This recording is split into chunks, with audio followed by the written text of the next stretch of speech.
né? Quando prenderam o maníaco desse caso, foi um caso muito sério aqui no Brasil. Ele foi atendido em primeiro lugar por aquele Marcelo Rezende, né? Que é um repórter policial e tudo.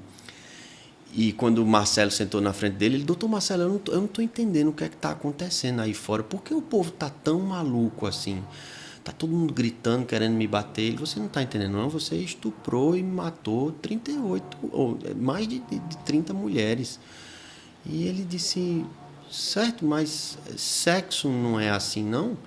Porque ele arrancava o bico do seio, né, com alicate, ele, enfim, enfiava cabo de vassoura, ele torturava, né, as vítimas.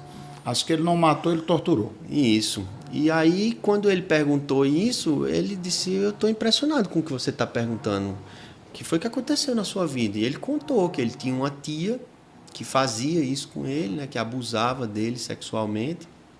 E toda vez que ela fazia isso, ela se excitava muito. Então, o registro que ele ficou na cabeça foi de que sexo é assim, né? Tem uma violência muito grande, tem uma excitação muito grande e logo depois um gozo. E ele perseguiu isso, né, como relação. Então, é um cara que possivelmente não vai sentir culpa, não vai sentir raiva. Mas aí esse cara é até mais vítima, né? É vítima, mas tem uma psicose, né? Tem uma coisa que aconteceu muito severa com ele, que ele cindiu o contato com a realidade. Então, isso pode acontecer, assim. É uma forma de sobrevivência, né? Isso? No fundo, por isso as pessoas têm uma certa dificuldade com os psicólogos. Todos somos vítimas, né? Assim, a gente, que é uma sociedade condenatória, quer pegar os psicopatas e matar, né? Mas quando um psicólogo escuta um psicopata, a tendência dele é trabalhar com ele para que ele possa resgatar a humanidade. Porque o que aconteceu com ele na infância foi tão severo que ele perdeu a humanidade, né? Então, tem uma história severa por trás de todos que sofrem de uma questão assim, né? E a gente passa a compreender isso e passa a trabalhar nessas bases com a pessoa. Não é que a gente seja bonzinho, nem fique romantizando todas as relações. É muito difícil atravessar um psicopata, mas enquanto atravessar, que estocar ele, é isso? Atravessar na terapia, né? Porque ele não vai, ele não paga, ele quer sacanear o terapeuta, ele quer reproduzir na terapia o que ele é na vida, né? Então ele quer destruir até o próprio terapeuta. Então você abrir o seu corpo para receber uma pessoa assim é muito difícil, é um trabalho muito difícil de se fazer, mas é isso, né? Tu já fez? Ave Maria. Quase todo psicólogo faz terapia, né? Também, né? Sim, você perguntou se eu já fiz terapia. Não, tô perguntando se você já pegou esse sociopata, né? Com certeza. É o pau que tem. Eu tenho 18 anos de carreira já e é mais comum do que a gente imagina, assim, porque as famílias... Porque também eu acho que tem os graus, né? Tem os graus. Não tem? Tem os graus. Os graus de psicopatia existem, esses graus? Tem os graus. O narcisismo é um grau, né, mais leve. Eu não tenho muita empatia, mas eu tenho culpa. Se ferir a minha imagem, eu tenho culpa. Eu não quero que fira a minha imagem. O psicopata 5 cruzes mesmo, ele não está nem aí para ferir a imagem dele. Ele é um tirânico, né? Ele vai com tudo e ele fala na frente das câmeras, ele destrói todo mundo. Porque ele perdeu, né? Ele perdeu a conexão com a humanidade. Ele não tem. Moral, né? Ética. Ele não tem nenhuma, né? Assim, ele não tem. Que moral, que ética? Não tiveram comigo, né? Ele ri, ele... É o Coringa, né? Assim, eu tava pensando nisso, velho. Eu assisti esse filme pela segunda vez agora, quando eu viajei, eu vim assistindo o Coringa. O Coringa, não tem nada, ele não tem nada, assim. Ele não tinha apreço. Não tinha, mas o que fizeram com ele foi muito severo, né? Então agora vocês vão ver uma coisa.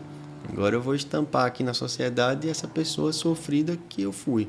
E além disso, no filme, né, um monte de gente se identifica com o Coringa. O cara termina o filme se identificando com o Coringa também. É porque todos nós somos Coringas em algum nível, né? Assim, talvez a gente não chegue numa psicopatia tão severa, mas todos nós reproduzimos maus tratos que sofremos, né? Assim, Belchior estava certo, que ainda somos e vivemos como os nossos pais.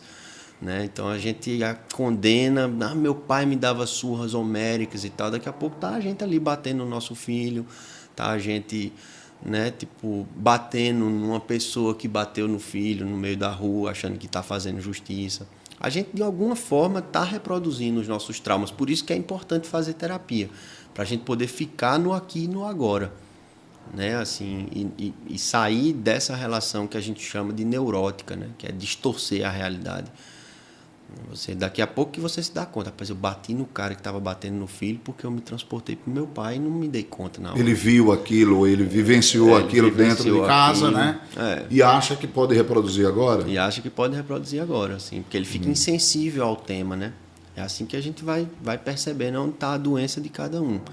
Quando tem uma certa insensibilidade, quando a pessoa... Mas isso, por exemplo, isso é um motivo para cometimento de crimes, por exemplo?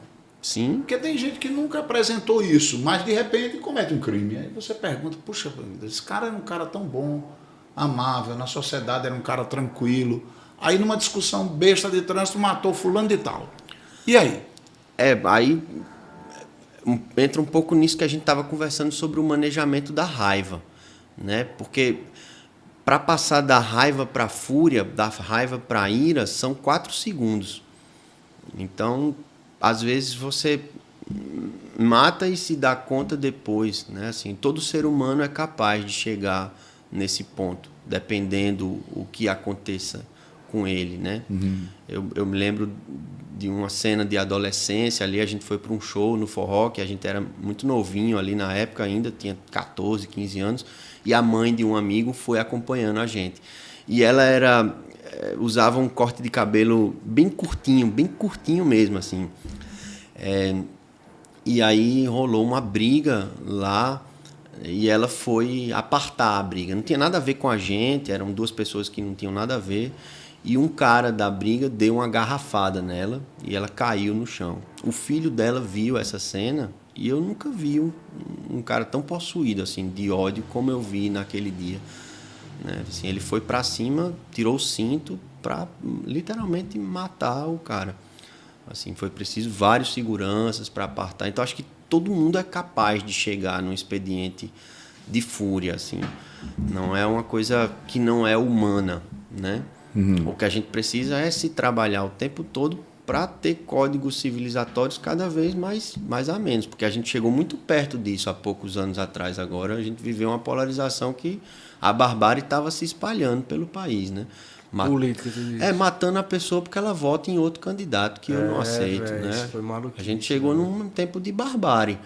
E era assim na barbárie, né? Dilacerando, inclusive, as relações de família, né? Eu vi amigos de 35 anos de amizade acabarem em relacionamentos por causa de polarização.